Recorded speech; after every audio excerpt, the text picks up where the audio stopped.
biologie structurale à la nôtre. On est ravis de l'accueillir parce qu'il a des savoirs que l'on connaît mal, en particulier en biologie structurale, et d'autre part parce qu'il a une approche qui est très compatible avec la nôtre. D'abord parce qu'il travaille sur des protéines dingues, qui est quelque chose qui me va très bien, et que deuxièmement, il croit beaucoup que l'on découvre des choses qui ne sont pas prédites, et il se heurte au fait que quand des choses ne sont pas prédites, ne sont même pas prédictibles, ça devient extraordinairement difficile, y compris même de les décrire. Et donc c'est un champ extrêmement intéressant et important.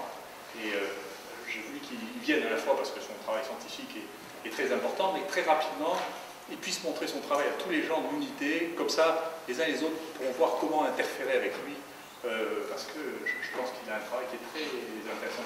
Voilà. Bonjour à tous, merci d'être venus. Donc justement, nous sommes ravis d'intégrer l'unité Hormite qui va, je pense, dynamiser. Et justement, c'est une bonne opportunité de faire cette présentation afin de vous montrer les savoir-faire, éventuellement de voir comment on peut interagir pour le futur et de vous présenter l'équipe.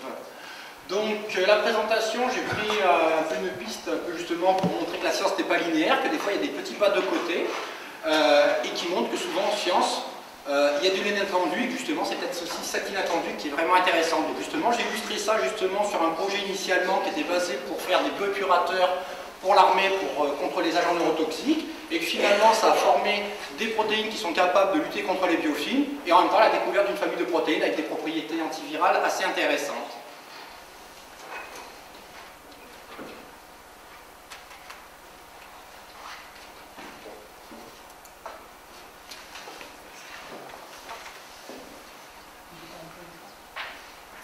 Il faut cliquer sur le... Ah oui. Voilà. Donc tout d'abord la présentation de l'équipe. Donc il y a 4 personnes dans l'équipe. Donc Julia Hublot, vous avez pu voir mercredi dernier, qui est plus spécial, donc un doctorant de 2e année payé sur fond de la DGA, donc un spécialiste de biologie moléculaire et notamment d'évolution dirigée et d'enzymologie. Guillaume Gothard, qui a un aspect beaucoup plus structuraliste et cristallographe, qui travaille sur les protéines DIN et aussi sur les phosphotriestérases. Ahmed Jegader, qui est un doctorant en 1re année, qui travaille justement sur les séquences de ces protéines DIN, l'aspect protéomique, l'analyse, comprendre un peu ce mystère qu'on va voir. Et Daniel Gonzalez, qui est un stagiaire M2, qui assiste Ahmed sur les protéines DIN. Donc, juste un peu pour me présenter, comme on ne se connaît pas encore vraiment. Donc moi j'ai fait ma thèse en biologie structurale au CEA à Grenoble, l'Institut de biologie structurale. Ensuite à l'époque il y avait le service militaire, donc je ne suis pas allé trop loin puisque je l'ai fait à Grenoble, au centre de recherche du service de santé des armées. C'est là où j'ai commencé à être familiarisé avec la propriété de décontamination des agents neurotoxiques. Ensuite j'ai été nommé maître de conférence à Nancy en physique, parce que j'ai une formation de maths et de physique. Et ensuite en 2007 je suis venu à Marseille, en biologie cette fois-ci, pour enseigner la cristallographie, la biologie structurale et l'enzymologie. J'interviens principalement dans le master BBAG, et notamment, on va dire, souvent on fait des formations permanentes et continues qui peuvent s'inscrire aussi dans le module de l'école doctorale, pour la cristallographie, aussi sur la biologie structurale. Donc si certaines personnes d'entre vous sont intéressées pour faire de la modélisation ou apprendre les bases de la cristallographie, on peut organiser ça assez facilement, et en plus ça peut compter comme module de par l'école doctorale. Donc, les agents neurotoxiques, donc certains ce sont des phosphotriesters. Ces molécules sont capables d'inhiber irréversiblement l'acétylcholinestérase, ce qui va donc bloquer l'influx nerveux.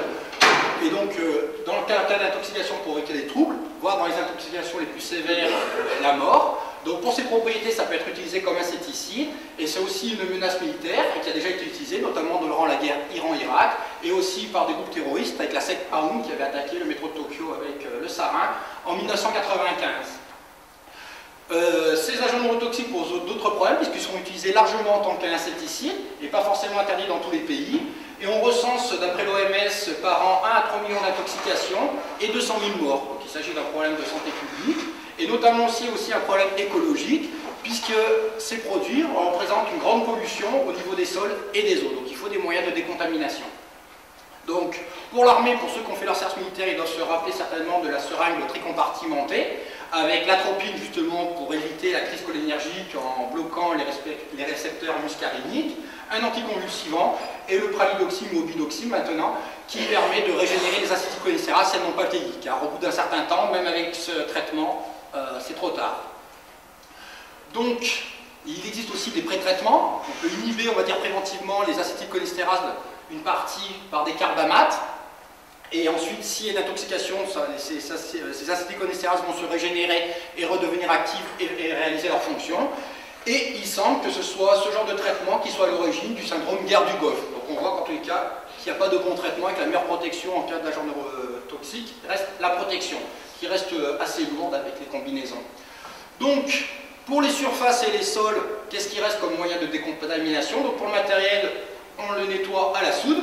Bien sûr, vous imaginez bien que ça pose des problèmes de pollution secondaire, on ne peut pas laisser de la soude se balader partout. Pour le personnel, on ne va pas utiliser la soude, c'est évident, donc on utilise de l'eau de javel diluée. Mais bien sûr, ça empêche la décontamination des muqueuses, des yeux, des muqueuses, aussi des blessures. On peut aussi enlever ces agents neurotoxiques avec un gant poudré, mais comme les neurotoxiques sont actifs à très faible concentration, ça ne marche pas. Et bien sûr, pour l'environnement, pour décontaminer une station de métro ou même un champ, il n'y a pas de solution satisfaisante. Donc c'est pour ça qu'on s'est tourné vers des solutions alternatives qui, on va dire, des protéines qui sont soit capables de fixer ou de dégrader ces agents neurotoxiques. Ainsi, si on utilise des protéines, il n'y a pas de pollution secondaire, c'est utilisable sur les yeux et les muqueuses, et on peut même imaginer des traitements en prophylaxie ou en traitement. Donc quelles protéines on peut utiliser pour ces traitements? Donc, on peut utiliser une enzyme qui est similaire à l'acétylcholinestérase, la butyrylcholinestérase.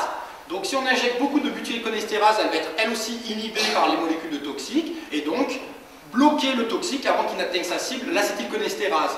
Seulement, en étant bloqué, la butyrylcholinestérase est un piège stoichiométrique, une molécule de toxique pour une molécule, pour une protéine, donc ça demande de grandes quantités, et on estime qu'il faut à peu près 200 mg de butyrylcholinestérase pour protéger un individu. L'armée américaine prévoit d'obtenir 1 million de doses à ces concentrations par an, et pour produire cette enzyme en grande quantité, ils ont obtenu des chèvres transgéniques et la récupèrent dans le lait de chèvre. Bien sûr, ça serait mieux encore d'avoir une enzyme, cette fois-ci qui dégraderait continuellement les molécules de toxiques, et il existe une enzyme naturelle dans le sang des mammifères, et notamment chez l'homme, la paroxonase, qui est associée au HDL, et qui dégrade ces agents neurotoxiques. C'est d'ailleurs grâce à cette enzyme que nous avons une protection partielle des mammifères vis-à-vis des insecticides, contrairement aux oiseaux et aux poissons qui sont beaucoup plus sensibles. Le problème actuel, technologiquement, c'est que personne n'arrive à obtenir la paroxonase en grande quantité, car il s'agit d'une protéine hydrophobe. Troisième voie très intéressante, il s'agit des phosphotriestérases d'origine bactérienne, et elles ont évolué spécifiquement pour dégrader ces agents, ces insecticides, puisqu'elles s'en servent comme énergie, comme source de phosphore. Elles ont même atteint la perfection catalytique. Donc on s'est focalisé plus sur ce type d'enzyme pour travailler. Donc voici la structure, vous voyez, un tonneau alpha bêta 8 avec les hélices autour. Et donc c'est l'enzyme la plus rapide, donc on l'a représenté comme une mitrailleuse. Donc le site actif de ces enzymes est constitué, vous voyez à l'entrée du tonneau, de deux cations. Ces deux cations pompent une molécule d'eau, bien sûr entre deux charges positives. Cette molécule d'eau est activée, il ne s'agit pas d'une molécule d'eau simple, il s'agit d'un ion OH-, donc il s'agit de la soude. Cette soude, on va pouvoir attaquer et dégrader la molécule toxique.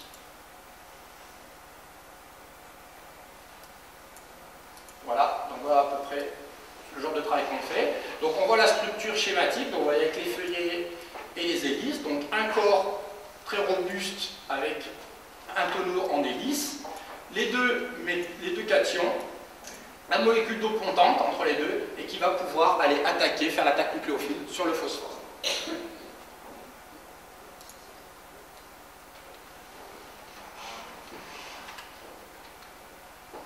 Donc cette enzyme, comme je vous ai dit, vous voyez qu'elle est très efficace, puisque vous voyez qu'elle a un K4 sur Kn de l'ordre de 10 puissance 7, qui est quasiment la perfection catalytique. Donc elle est très intéressante. Malheureusement, comme toute production de protéines, ça a un coût en grande quantité. Les protéines sont sensibles aux protéases. Bon, c'est une enzyme bactérienne qui peut être directement injectée, bon, ça c'est un autre problème. Donc on s'est aussi tourné vers un homologue, pas issu d'une bactérie, mais d'une archée. D'une archée qui vit dans les sources d'eau chaude au niveau du Vésuve, dans les sulfatares. Donc cette archée vit à 90 degrés, donc en fait l'enzyme est stable pendant 4 heures à 90 degrés, est active toujours à 100 degrés, donc ceci offre naturellement des intérêts biotechnologiques pour son stockage, elle est aussi résistante aux solvants et aux détergents, donc ce qui peut faire un large usage, peu sensible aux protéages, et surtout on a un très faible coût de purification, puisqu'on va voir, il suffit de chauffer grosso modo le linsa cellulaire si la protéine est exprimée chez coli pour la récupérer en grande quantité. Malheureusement, cette enzyme est active à haute température et pas à basse température, donc il faut travailler dessus. Donc pour cela, comment transformer cette enzyme pour qu'elle devienne active à basse température? D'abord, on a résolu la structure que nous voyons là. La structure ressemble très fortement bien sûr à son homologue bactérien. Elle a aussi l'activité phosphotriestérase et lactonase. À partir de la structure, on a vu l'organisation dimère. On a vu que ce dimère s'était légèrement déplacé pour augmenter la surface d'interaction et augmenter les zones hydrophobes qui vont être renforcées à haute température. Quand on compare les deux structures, donc l'enzyme mésophile et l'enzyme hyperthermostable, on voit que l'enzyme mésophile a beaucoup moins de boucles, elle est beaucoup plus compacte. Donc c'est pour ça aussi qu'elle va être beaucoup moins sensible aux protéases et beaucoup plus stable avec la température.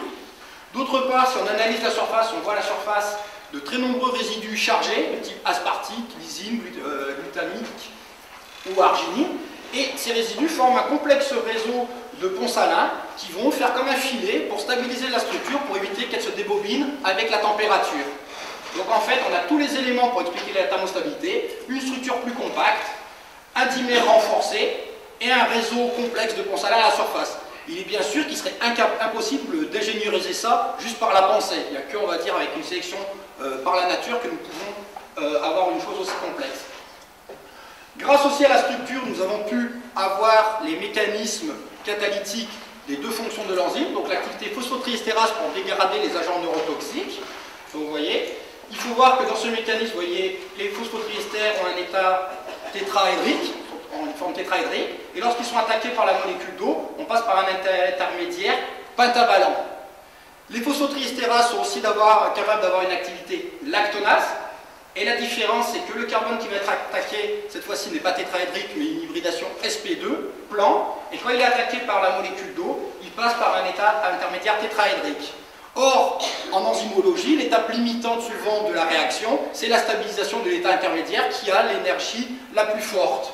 Donc on voit que déjà, ces enzymes sont capables aussi bien d'accommoder un intermédiaire pentavalent qu'un intermédiaire tétraédrique. On voit qu'on va dire qu'il y a une promiscuité de stabilisation.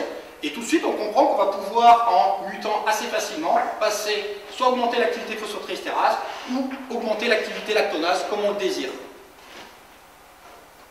Donc, pour vous parler de l'intérêt de bas coût de purification, donc Julien a mis au point un protocole qui nécessite juste le chauffage, de la centrifugation, une précipitation sulfate d'ammonium, de la centrifugation, et à la fin, il arrive à obtenir des lots purs à 99%, avec, on va dire, sur 60 mg de rendement par litre de culture.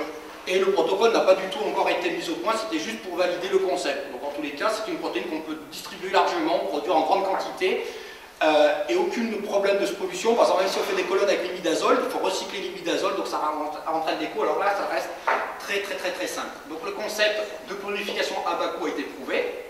Donc pour résumer, on avait une enzyme mésophile très active, mais qui possédait tous les inconvénients des protéines et des enzymes en général, la stabilité, le coût de production, la sensibilité aux protéases, mais qui était très active.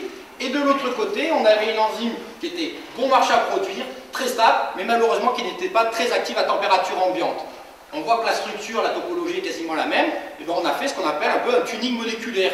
On a pris la carrosserie de l'enzyme hyperthermostable et on a mis le moteur de la protéine mésophile dedans pour essayer d'allier les deux. Donc on a fait ça au début par de la modélisation, par bioinformatique, on a mimé le site actif, et pour ceci, il fallait environ 14 mutations. Donc on a fait ces 14 mutations, on a fait un gène synthétique, on a exprimé cette protéine, et tout de suite on a vu qu'elle était très active. Mais malheureusement, elle n'était pas stable avec le temps. Pourquoi? Parce que 14 mutations, on ne peut pas tout prévoir, il va y avoir des petits clashs qui rentraient de l'instabilité. Donc on s'est dit, on a la preuve du concept, comment finalement trouver quelles sont les mutations les plus essentielles pour l'activité, tout en gardant l'hyperthermostabilité.